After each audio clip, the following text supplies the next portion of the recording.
Farg'onada bir ayol 2 oylik chaqalog'ini $10,000 ga sotayotganda qo'lga tushgan. $10,000 ga. Onalikning yuki shu darajada og'irmiki, hamma ko'tara olmayapti. U ona emas, u maxluq. Pul uchun sotdimi, u ona emas u. U onaman demasini. Urush paytida onalarimiz bolasini sotganmi? Qiynalsa ham o'zi boqqan. Shunaqa qiyinchilikda yashagan oilalarni bilaman. Birontasi bolasini sotmagan. Bular ona deb atashi o'zi noto'g'ri. Shunchaki biznesga aylantirib qo'yishdi bolasini. Ertaga u bolaning taqdiri-chi, ertaga uni kelajagi-chi noto'g'ri qadam qo'ygan bo'lishi mumkin.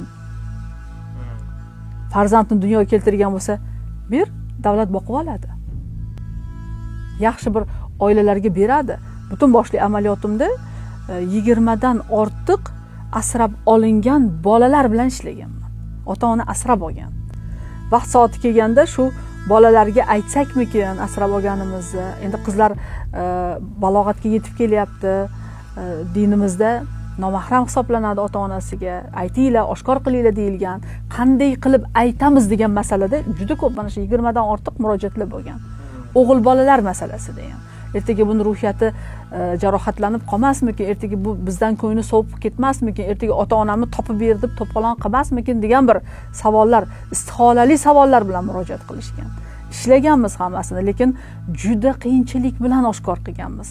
Aytish kerak.